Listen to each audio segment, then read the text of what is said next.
Uh,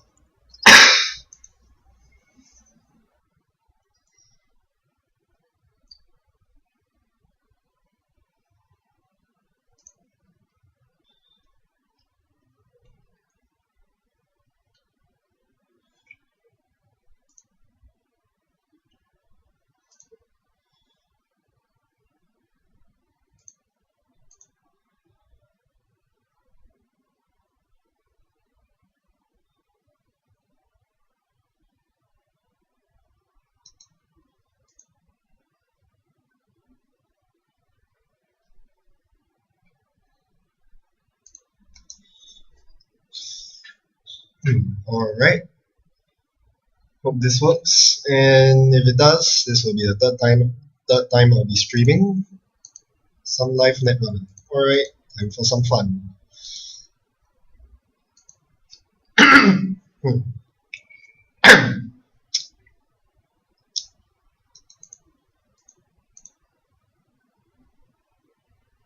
Apologies for my voice, it's a bit hoarse today.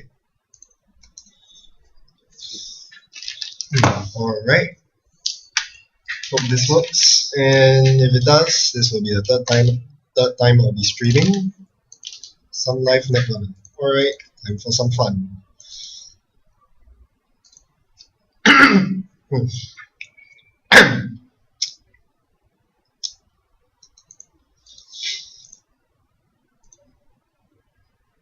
Apologies for my voice, it's a bit hoarse today. Alright, hope this works.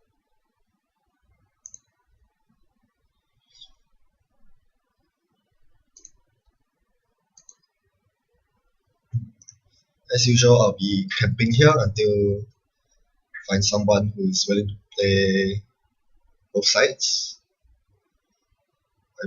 As usual, I'll probably have one runner and one corp game lined up to play.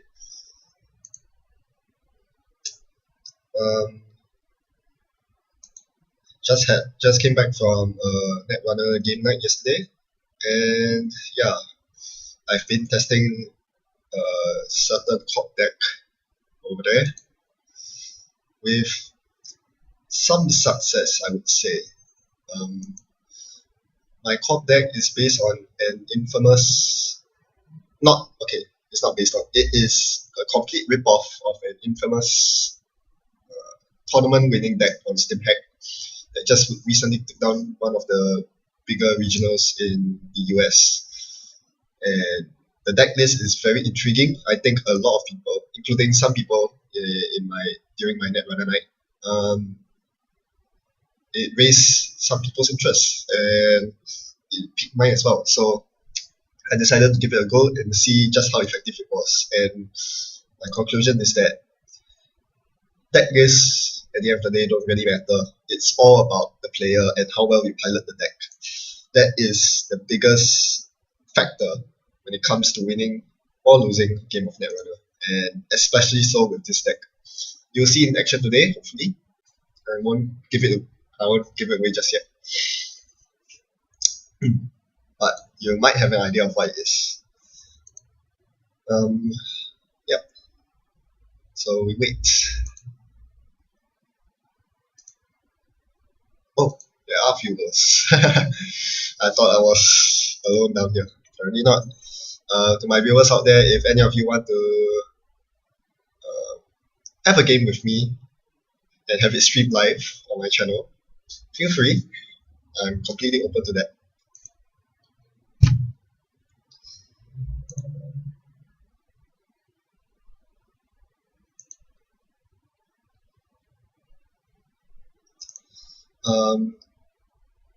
I have received questions from a couple of viewers on why I don't stream on Twitch instead. Well, I started my... Oh, alright. I will go for this one.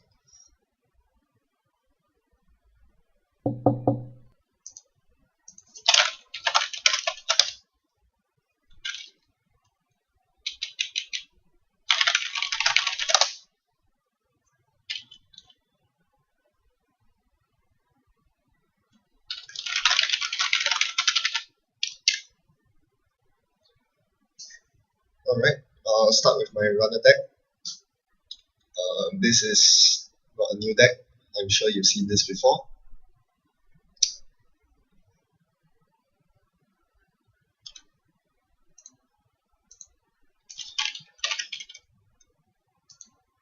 This is my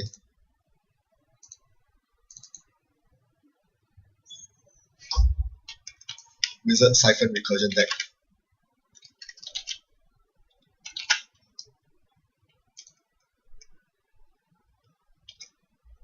Uh-oh.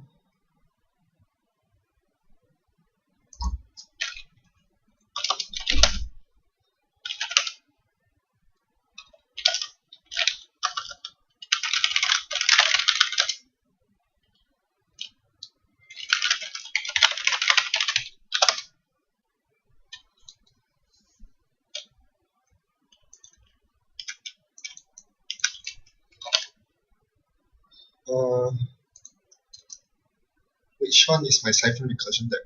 What did I name it? I forgot what I named it. That's a problem.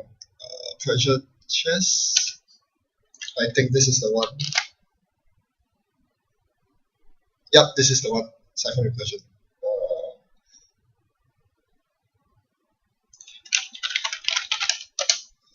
Yeah, I'll keep this hand.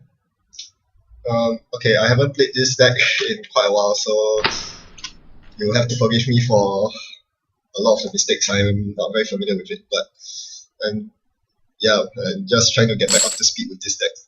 That's the problem of trying to juggle so many decks at the same time. I usually have about 2 or 3 decks running from each side. Alright. I'm not even sure if this is a Siphon Recursion deck, but in any case, I will begin by... Oh, that was a big mistake. I should have face checked the HQ eyes, obviously. God. Alright.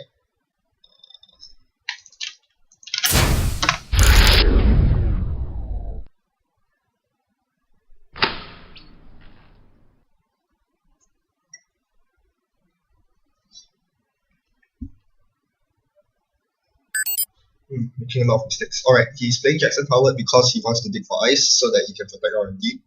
I believe his third action will be to install ice over R&D, assuming he drew one. Yes. Now the question for me is, do I trash the Jackson? Tough choice. I'll do it later when I actually land a Siphon. Oh? Oh, I was wrong. He's trying to get remote up. Wow, okay. 1 knight, 2 knight, 3 Siphon, and draw a card. Alright, sounds good to me. Oh no, but no, that's not good enough. I will grab.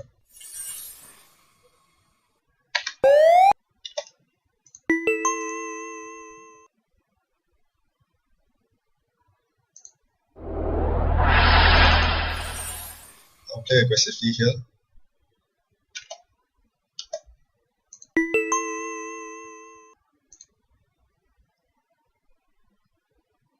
Wow, lucky me. I'll stop here. I'll gain credits. If he's not careful, my next turn will be install Knight, Hawk Knight, account Siphon, and install plus creep. That is what I'm planning to do next turn. I need to get the Siphon train going. So I hope he doesn't ice up HQ. I think it should be quite obvious that I'm going for either a Siphon or a Fab, given that I'm playing 4 guy. Alright, mid-seasons is here. I will eat the trace. Obviously. Psychographics is a problem, but if he has no credits, he's not going to get a psychographics off. So, no worries. I'll just completely shut him down.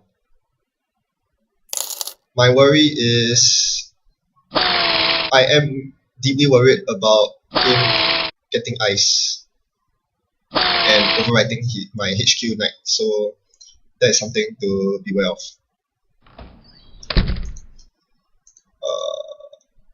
He trashes a lot of stuff. Alright. First, let's give HQ a check. I'll be running very aggressively from here.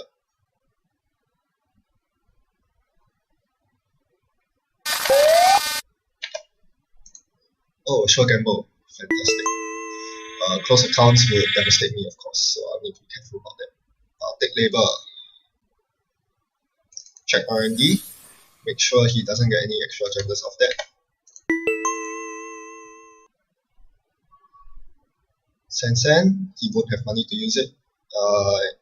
Not willing to pay. Make him use the Jackson if... Sure, alright. So he does have agendas in there, and very well. No more Jackson. Good for me.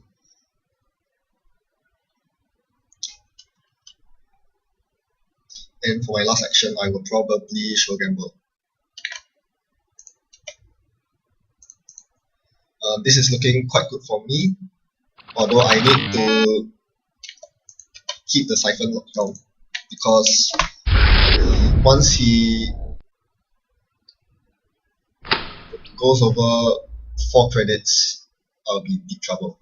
And of course, I'm always worried about close accounts. It's not that easy to recover from close accounts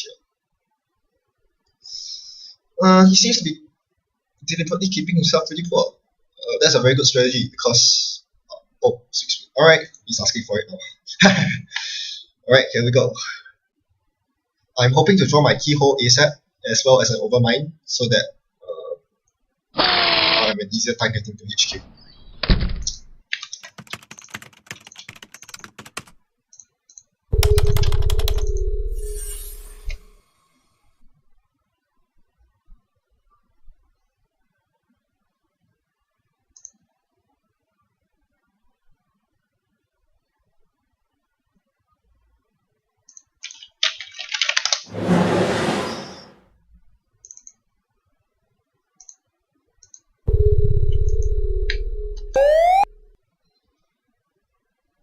And of course, you siphon here. The tags don't matter at this point. I have one last click left. Alright, he cannot scotch me. I will lock down R&D, I guess.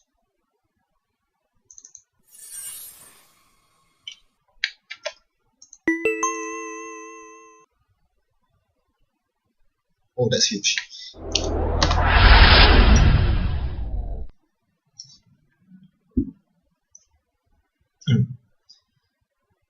Next turn, if he's wise enough, he'll probably override my knight or install one piece of ice above the bastion. That works as well. Close accounts, expected. I'm fine with that. He is low on credits. Okay, first thing I will do here is to thrash the Jackson. I can do that with my wizard credits.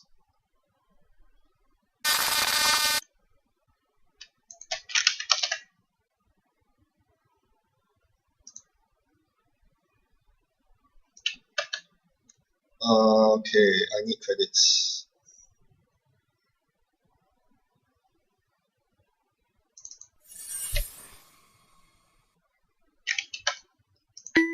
Actually, I don't. I'll just keep locking down R&D. Psychographics very well. And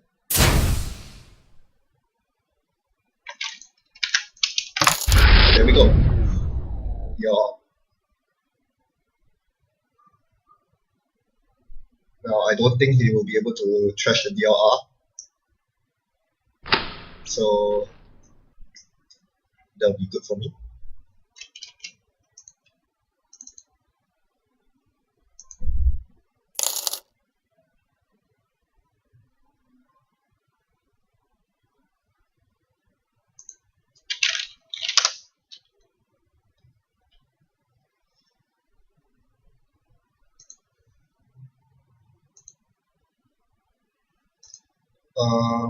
Let's see. He has 1 Jackson used so far and 1 Jackson.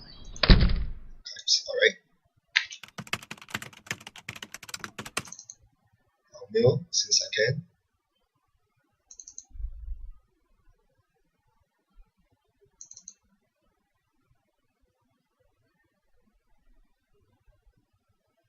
And on my last click, I will run R&D because I want the transfer from Barcelona. Oh, look at that. Perfect.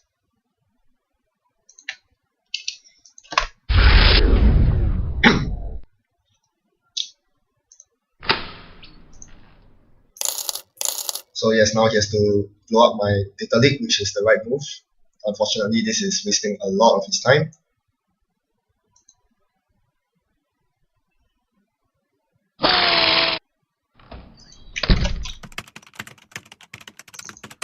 I'll pick at R&D.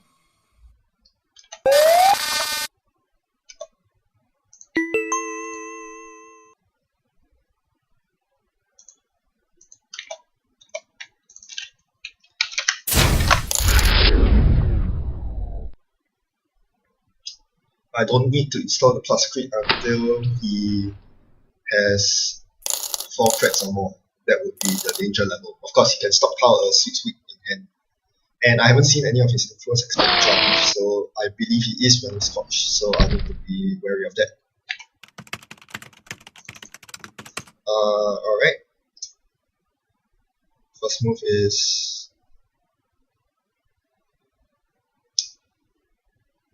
You know what, I'll use the same old thing first. And I'll siphon him.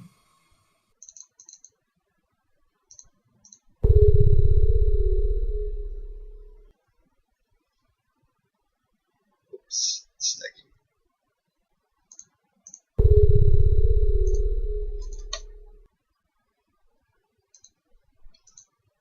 Those were 3 clicks.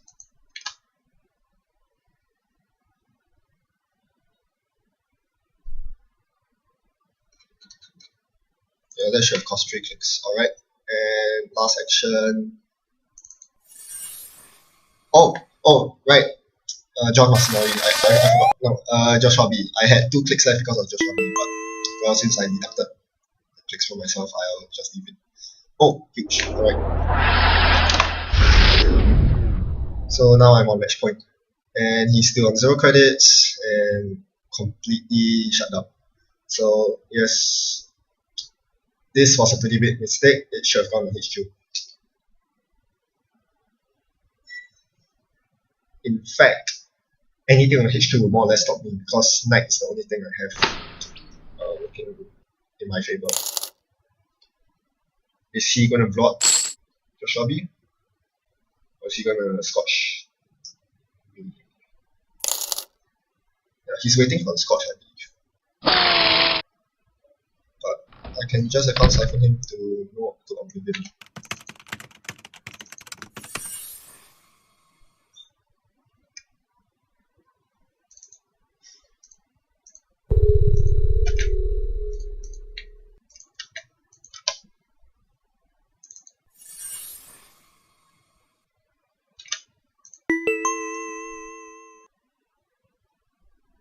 Alright, that's game.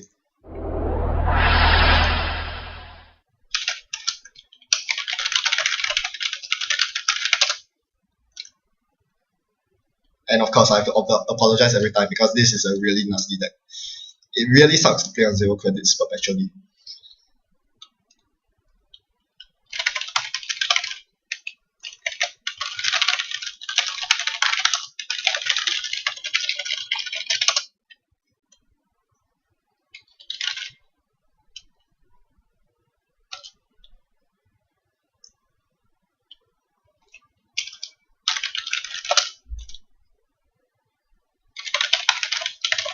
Alright.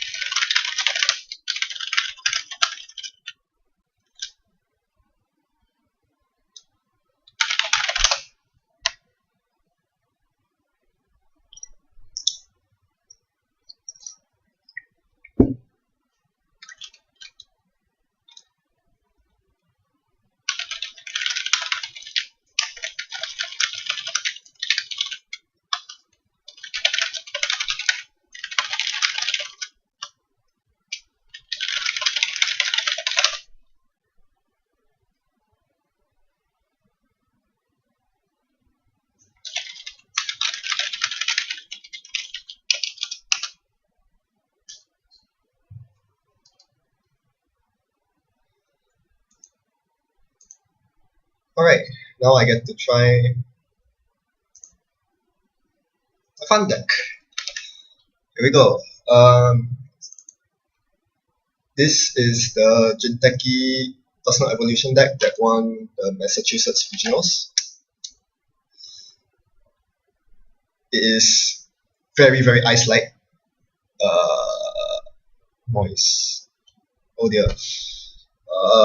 Okay, I don't know how you play against noise. This is...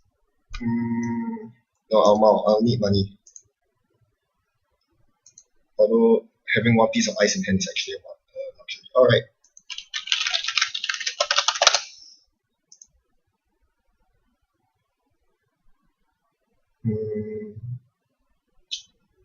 I'm thinking about noise because against noise you need to protect both HQ and R&D equally. The question now I'm asking myself is, does he run a cross cipher?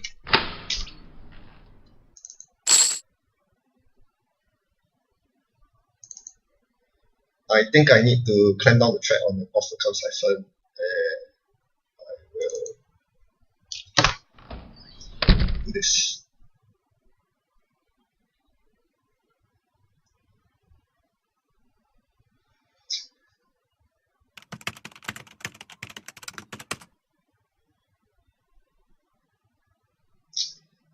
I'm not sure how good this play is because what's the worst this could be?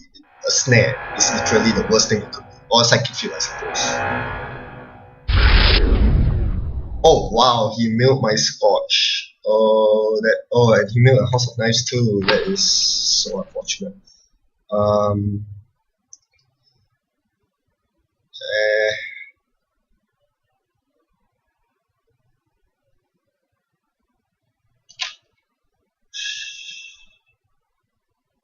He's on 2 cards. I don't usually do this, but I want to get the net damage going to slow him down because his weakness is card draw. So once I have a House of Knives score, he has to spend a lot of time drawing up. So this hopefully should give me some breathing rooms because he'll be less aggressive from here on out. He will run R&D. He has 4 cards left. I will let him through.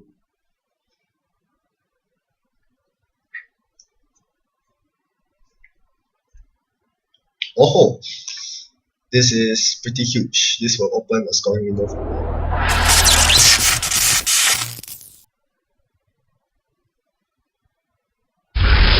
This is fantastic.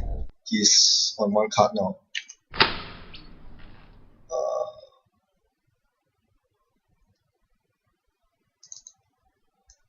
One, 2,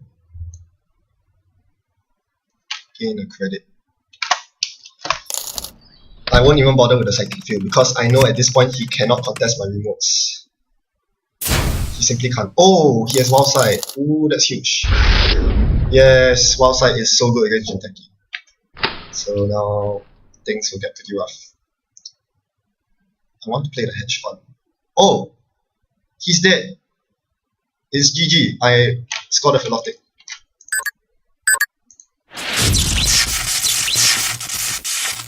Wow.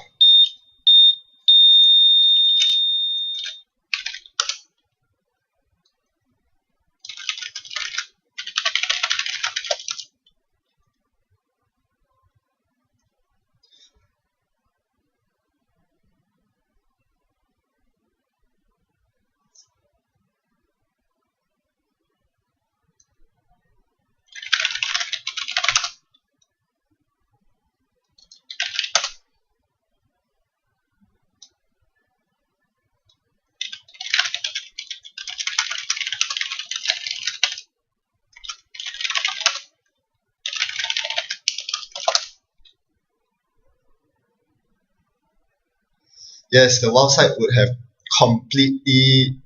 Alright, it isn't as bad as Feedback Fulton with Magnum Opus, it isn't as bad as Net Shield, but him getting 2 free draws a turn is really scary. I was mentioning that I'm going to have a good time against him because he doesn't have card draw.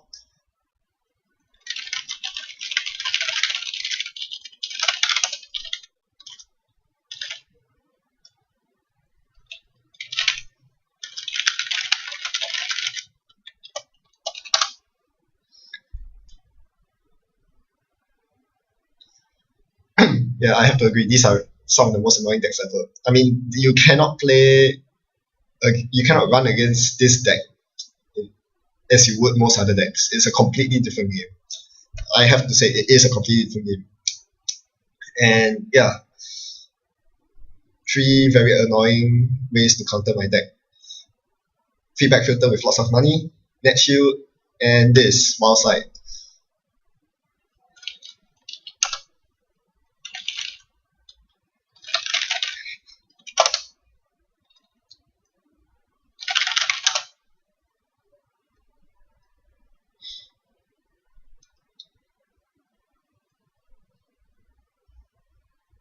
Yes, keyhole is another big problem. Against keyhole, you have to stack lots of eyes on R&D and pray that they don't have a siphon.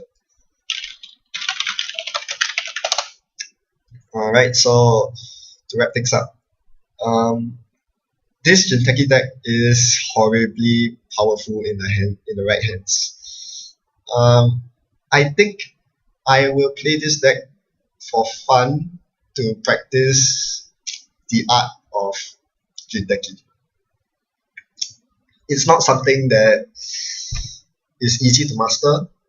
Unlike NBN is pretty, okay, I wouldn't say brainless, but you have to admit, NBN is much easier to pilot than this, because with Jinteki, you have to always be on the lookout for potential winning opportunities like these. I mean, I could have reflexively played my hedge fund and throw down a psychic field or something, but you have to consider at every step, every turn of the game, what you could possibly do to flatline the runner. Whether you should use your House of Knives tokens. All of these are very important, and in a tournament setting, it is very difficult to maintain the concentration level needed to execute all of these perfectly, as opposed to NBN, where you just fast advance everything. Your sensor is out, you have 8 credits, alright, fast advance. You have an astro script out, and you have 1 in hand, good, fast advance. This is much harder to play at a competitive level, and I suppose much more rewarding. So props to the guy who won the Massachusetts Regionals, because playing this for 10 hours straight, it's fun, but it gets grinding real quickly. And yes, I encourage all of you who haven't tried this deck to give it a go yourself, or to play against this deck. During my Netrunner night, I got to both play this deck and play against it, and boy was it hell. Even though I was playing Shaper Chaos Theory with 2 Divide AR Lab accesses, I nearly decked myself out, and yeah, there was so many ways you could get killed. You have to always be worried about a double Vonin on the table, and psychic fields mean that you cannot just run into remotes blindly. It's always a lose-lose situation for a runner, and this deck really shines at causing dilemmas for the runner. Alright, so that's it. Thanks for watching, and thanks to my